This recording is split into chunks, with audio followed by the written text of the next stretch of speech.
Welcome to the Great Detectives of Old Time Radio. From Boise, Idaho, this is your host, Adam Graham. If you have a comment, email it to me, box13@greatdetectives.net. Follow us on Twitter at Radio Detectives and become one of our friends on Facebook, facebook.com/Radio Detectives. And check out our ever-growing YouTube archive, youtube.greatdetectives.net. A reminder, if you've not already, I encourage you to pick up your copy of the Powerhouse Heroic Adventures bundle. If you like an old-fashioned superhero story, this is a good offer because you get first 3 superhero comedy novels in one convenient bundle. It's available wherever fine ebooks are sold or as an audiobook. That's Powerhouse's Heroic Adventures bundle. Now it's time for today's episode of Boston Blackie. It's somewhat misleadingly titled, but we'll take a listen to it anyway. The original air date, November the 19th, 1946, and this one is Mary Steals a Stolen Diamond Necklace.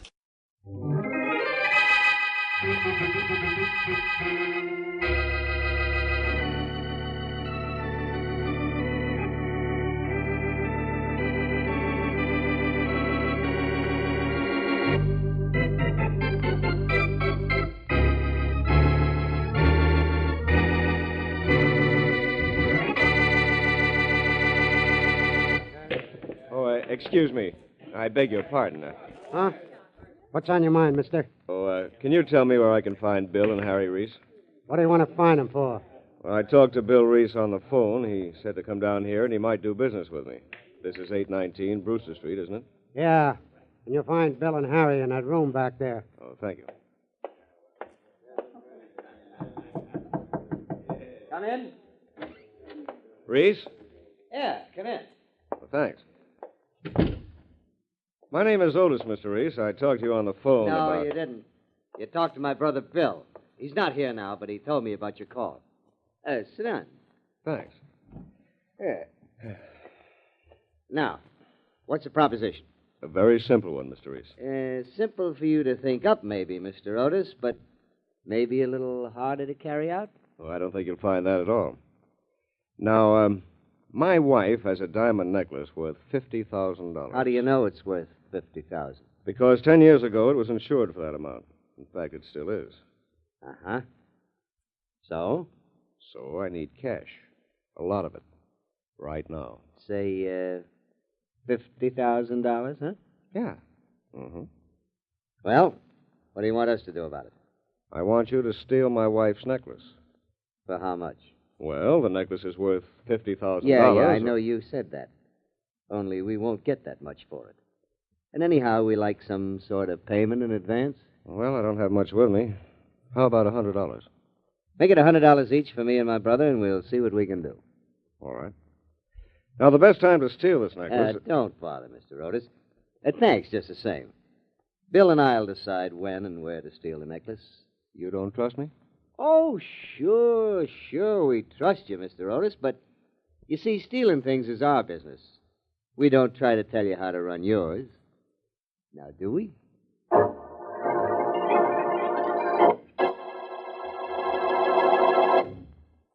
And now on to Dick Calmer as Boston Blackie.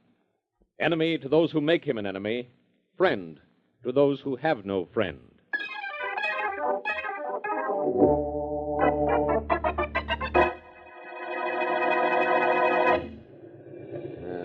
You must have a good show in that nightclub there, Bill.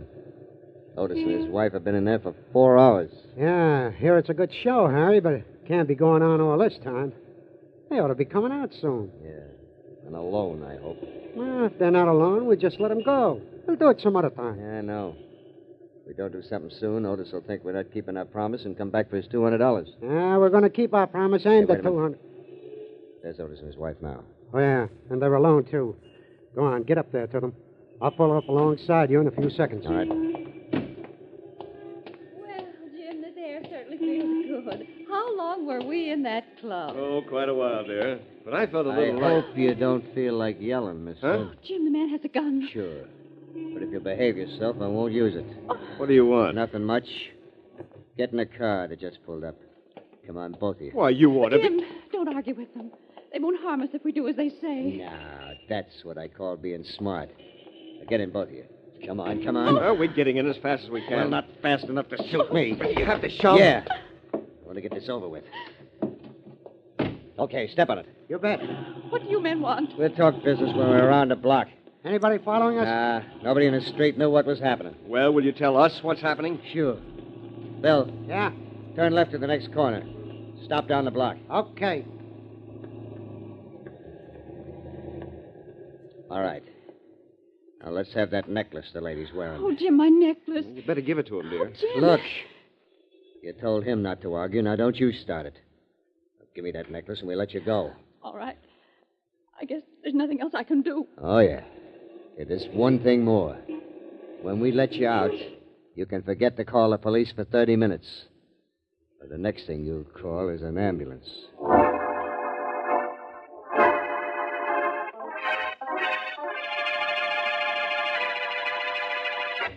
We were held up by those two men just a little after midnight last night, Inspector Faraday. A little after midnight, huh, Mr. Otis? Yes. And you didn't get a good look at the men, huh? No, it all happened too fast. Those planned things usually do. You think this was planned, Inspector Faraday? I sure do. They had a car waiting for you, didn't they? Yes, they did. And all they asked for was your wife's necklace? Yes. Then it was planned, all right. And there's probably a third person involved, too. Somebody who spotted you in the nightclub and saw your wife wearing the necklace. Well, I don't know about those things, Inspector. All I know is that necklace is worth $50,000. And even though it's insured, I want it back. Don't worry, Mr. Otis. You'll get it back. And fast. You mean it'll be easy? Sure. From the description you gave me, that necklace is going to be hard to get rid of. And, I have another reason for thinking this will be easy. What's that? Boston Blackie isn't mixed up in it. And when Blackie's not around to bother me, nothing bothers me.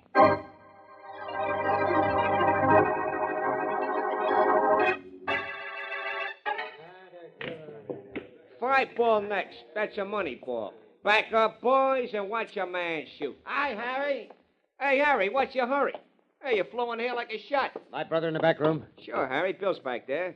Hey, what's the rush? Who cares? I got me a 5-ball to make. Bill. Hi, Harry. Hey, what's got your head up? Did you take the necklace we heisted down to Mike's? I sure did. Bill, I got news for you. Good news? Figure it out for yourself. You got a double cross from here to China. Huh? Hey, what are you talking about? You go down to a fence to get rid of some rocks and you're nice and calm. You come back and you're ready to eat iron. What gives? You'll find out. Give me that phone book. Yeah, sure. Yeah. What are you looking for? What? I said, what are you looking for? Two things, Bill. A certain party's address and Boston Blackie's phone number. I got to call him in an hour.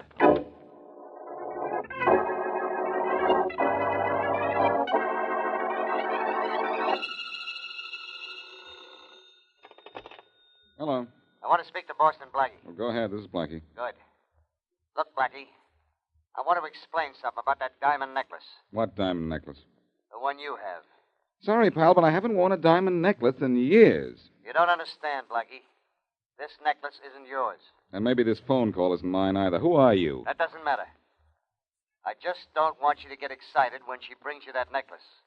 All you have to When do she is brings me that... Who's she, and what necklace are you talking about? the necklace stolen from Mrs. Jim Otis last night. And the she is your girlfriend, Mary Wesley. What? I said don't get excited. It's okay. Miss Wesley has stolen the necklace, and you say it's okay. Sure it's okay. We just gave it to her. She had nothing to do with stealing it. A pal and I stole it. But now we don't want to have anything to do with it either. So? So you take over from here, Blackie. My pal and I are going to take off.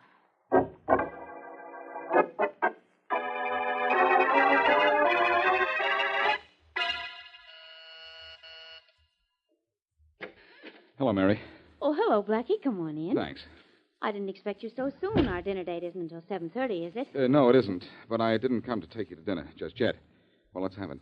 Have what? That necklace. What necklace? That diamond necklace. What diamond necklace? The one they gave you. They gave me? Yes, 2 men. Blackie, do you feel all right? Fine, but I'll feel a lot better when I return the necklace to Faraday. I don't know what you're talking about. 2 men gave you a necklace, Mary, a diamond necklace. I don't know why or when or where or how, but they gave it to you. Maybe to give to me. So now suppose you give it to me. Blackie, what's the matter with you? Has this been such a dull week that you're trying to dream up some excitement? I didn't dream that phone call I had a little while ago. Well, then somebody else has been doing the dreaming. I don't have a diamond necklace. You sure? Now, you know I wouldn't lie to you. No, but you might tell a little fib. You can't tell a little fib about a diamond necklace. I think somebody's trying to kid you. Oh, maybe. That somebody isn't you? Mm-mm. Well, I guess you'll just have to believe me. Oh, all right. You have an honest face. And a date tonight? Sure. I'll be back at, 7:30. And not to ask me about a necklace I don't have. Forget about the necklace. I think you're right. Somebody was trying to kid me. See you later, Mary. Bye. Bye.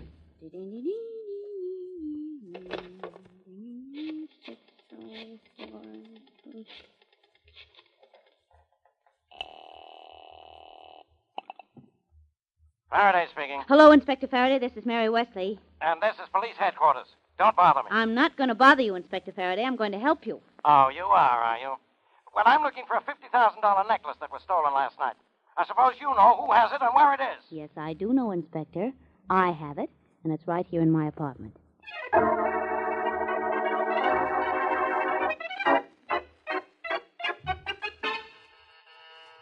Miss Wesley! Miss Wesley, open up! It's Inspector Faraday. Oh! Well, it's about time. Oh, come in, Inspector Faraday. You bet I'll come in, Miss Wesley. Say, what's the matter with you?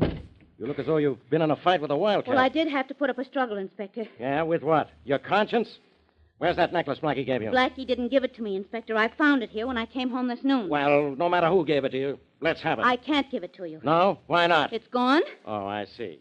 It found out it was in the apartment, so it just walked out. Come on, Miss Wesley, give me that necklace. I don't have it anymore.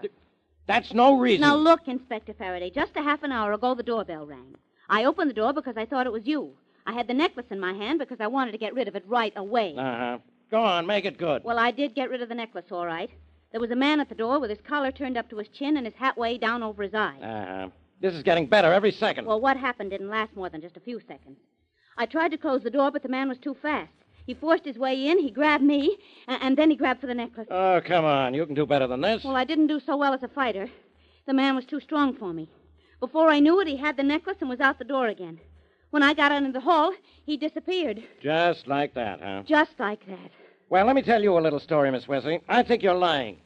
Just like that. But, Inspector Faraday, it's the truth. That's what Blackie told you to tell me, isn't it? Oh. You don't have the necklace. You never had it. And this is all a big thing you and Blackie cooked up to annoy me. That is not true. I did have the necklace, and I did try to keep the man from getting it, only he got it just the same. I'm getting it, too. Only it's nothing but a gag. Oh. You and Blackie are just Hey, what's that on the floor there?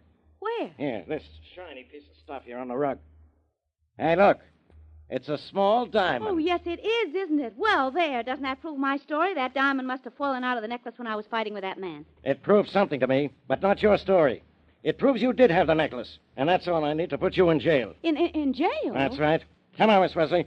You're under arrest.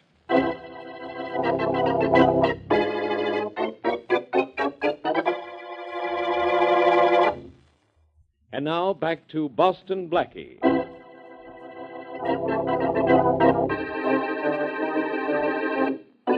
Jim Otis hires Harry and Bill Reese to steal his wife's $50,000 necklace. They steal it, but for a reason not apparent, they give it to Mary Wesley, whom they think will give it to Blackie so that Blackie will give it to the police. But Mary tells Blackie she doesn't have the necklace. Later, when Inspector Faraday comes to Mary's to get it, she tells the inspector it was just stolen from her. But Faraday finds one of the diamonds in Mary's apartment and arrests her. As we return to our story, Blackie is in Faraday's office. Faraday, you let Mary out of jail. Will you quit pounding my desk, Blackie? You let Mary go, you'll be pounding a beat. Oh, you will you? Yes, and if your feet are as flat as your head, you'll be a flop at that, too. Well, I'm not letting Miss Wesley out of jail.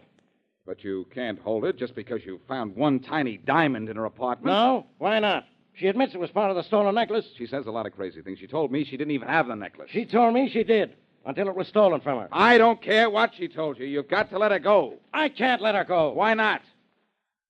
Because, she isn't even in jail. She's not. No. I'm just holding her here to teach her a lesson.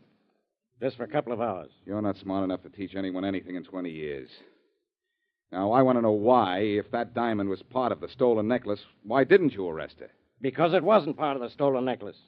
How do you know? Because I know a phony diamond from a real one. The diamond you found at Mary's was phony? Yeah. And the necklace stolen from Mrs. Otis was real. Insured for $50,000. Very interesting. Very interesting. Yeah? What's interesting about it? Oh, nothing much, Faraday. But if you'll just tell me where I can find Mary, maybe I'll tell you where you can find that stolen necklace.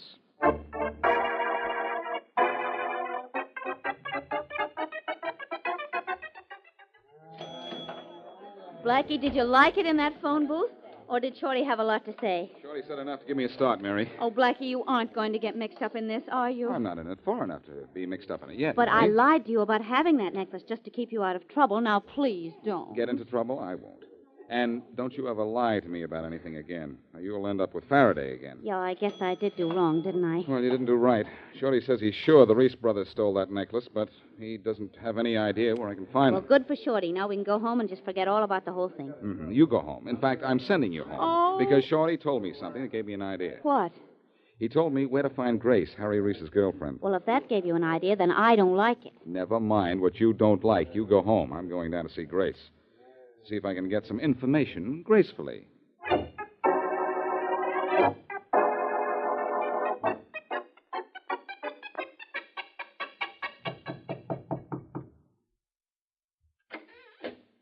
Yes?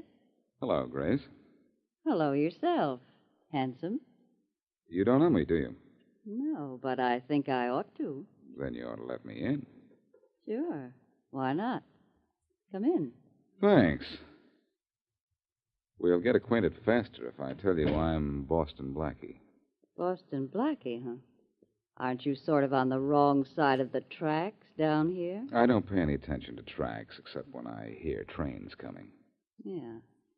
You look like an all right guy. But you didn't come down here to talk trains to me. What do you want? I want to find Harry Reese. And why come to me?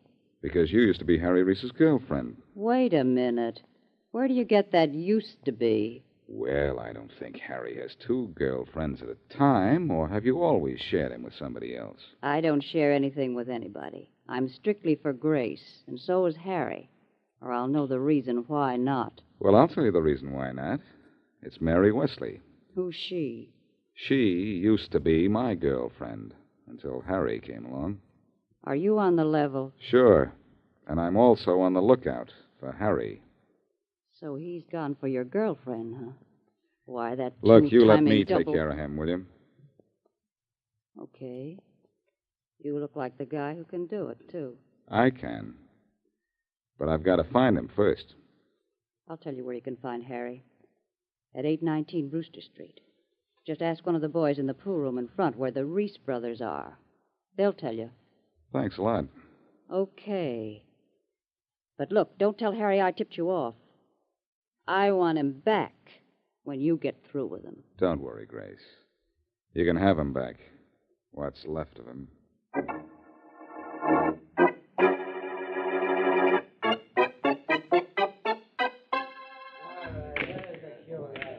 Say, you. Huh? Where can I find Bill and Harry Reese? Who's looking for him? I am. Who are you? Someone smart enough not to answer foolish questions. Where'll I find him? In that room back there? Thanks. Yeah, sure. Back to 6 ball, cross side. Hello, boys. Hey, don't you know how to knock? Sure, but I didn't want you to hop out the back way. Well, I did. Hey, Harry. Who's this guy?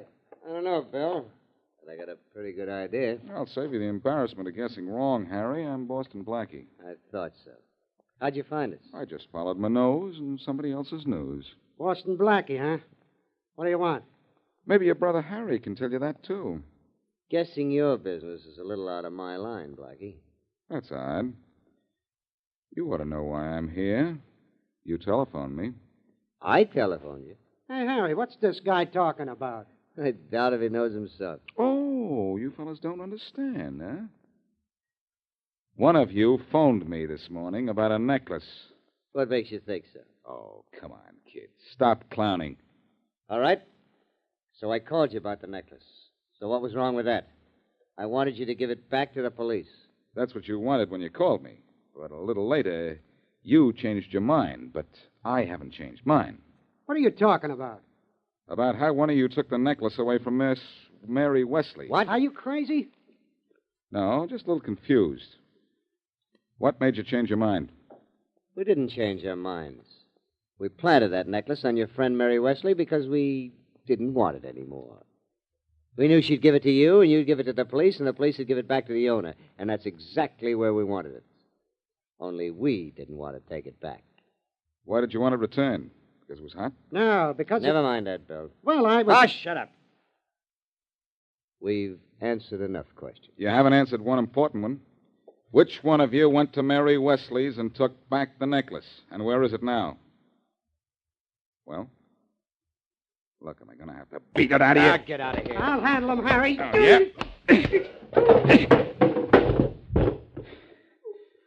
When you get up off the floor, be a good boy, Bill, or I'll have to knock you down there again. Yeah, what are we going to do with this guy, Harry? Not what you're thinking, Bill. We don't have the necklace. Why should we do anything we'd be sorry for? Look, Blackie, if you want to search the place, go right ahead. No. No, never mind. Somehow you seem to be on the level. Maybe you don't have the necklace. But when I find out who does, he'll get it in the neck.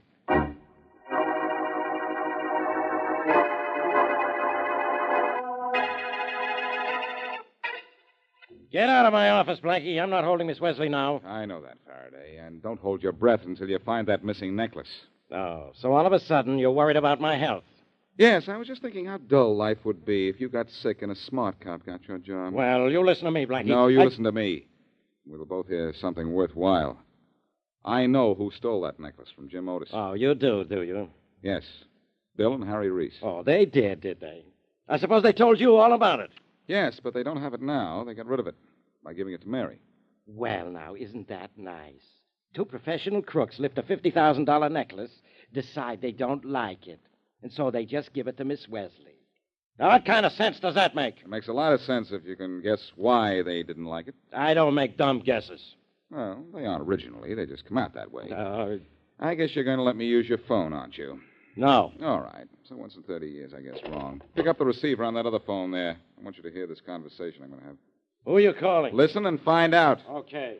But if this is another one of your... Quiet. In case you want to know how I know this fellow's number, I looked it up in the phone book outside. I don't want to know anything about you. Good. Then you won't care if I pretend to be Harry Reese for a few minutes. Harry Reese? Why do you want... Shh. Just listen. Hello? Hello, Mr. Otis. Yes? Mr. Otis, this is Harry Reese. Reese? I told you not to call me again. Sorry, we aren't through doing business yet. Oh, yes, you are. Oh, no. I think the police would like to know why Bill and I wanted to get rid of that necklace and who has it now. What is this, Reese? Blackmail? Now, that's an unkind word, Mr. Otis. You shouldn't treat us that way. After all, Bill and I lifted that necklace for you, and then we told you we slipped it to Mary Wesley, didn't we? You wouldn't have wanted the police to have seen that necklace, would you? You know I wouldn't. But I wouldn't have had to go to all the trouble I did if you and your brother hadn't been such fools and tried to return it. You paid us to steal a necklace worth $50,000, but the necklace we stole was a phony, and you know it. You crossed us up. We didn't want any part of it. Well, what are you going to do about it now? Go to the police and tell them you stole it? No. But I could call and tell them you hired somebody to steal it, and it was a phony, and that you stole it from Miss Wesley so the insurance company wouldn't find out it wasn't real. Look, Reese, what do you want? You get $50,000 from the insurance company if they don't find out what you've done, don't you? Yes. All right. Bill and I will take a half of that $50,000, that's all. I'll let you know when and how. Goodbye. Well, Faraday, what do you think? Hey, where are you going? Where do you think I'm going? Otis hid the real necklace, hired the Reese brothers to steal a phony, and he's trying to collect $50,000 insurance on it. I'm placing him under arrest. I just figured this whole thing out. Well, what are you laughing at? My own stupidity, Faraday. I thought I figured it out.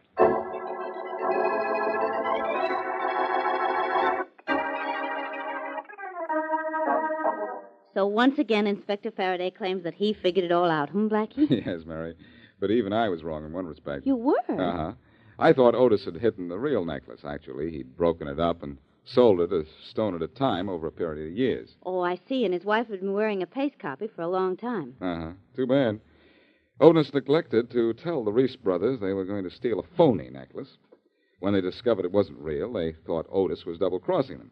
That's why they decided to turn it over to the police, through us, so they wouldn't be involved. I understand you did quite a job imitating Harry Reese's voice, Blackie. Adequate, my dear. Just, adequate.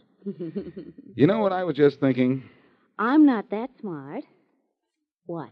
I was just thinking that because Mr. Otis fooled with a phony necklace, Faraday put the bracelets on him.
Hi, this is Andrew from OTRWesterns.com. I wanted to invite you to come take a look at our site where we put out podcasts of old-time radio westerns. Check us out at OTRWesterns.com. You're listening to The Great Detectives of Old-Time Radio with Adam Graham. Now let's get back into the show.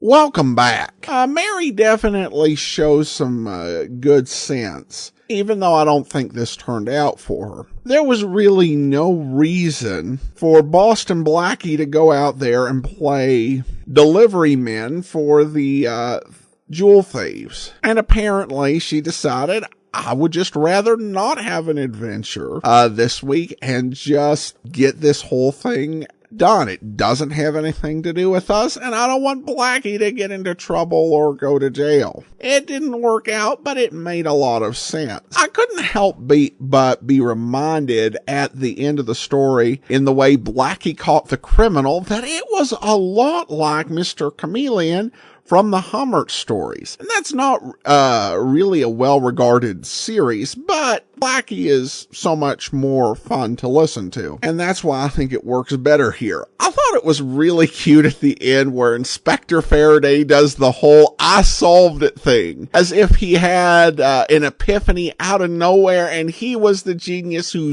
cracked the case, when Blackie practically spoon-fed him the solution. And of course, the guy who planned the fraud was just not very bright. He should have offered the crooks a share of the insurance money from the start, because promising them that they can have the $50,000 necklace and then having it turn out to be paste, yeah, he really got what he deserved in the end. All right, well, listener comments and feedback now. And we have a question from Bill, who writes, I had a question to further discussion about why some radio shows had ending credits and others didn't have any or had limited credits. Could it be that if a non-contract actor's or actress's name appeared in the credits, they were entitled to a few extra dollars? I know a lot of shows were on a tight budget, so I was wondering if maybe that was the case. Thanks. It might be something like that.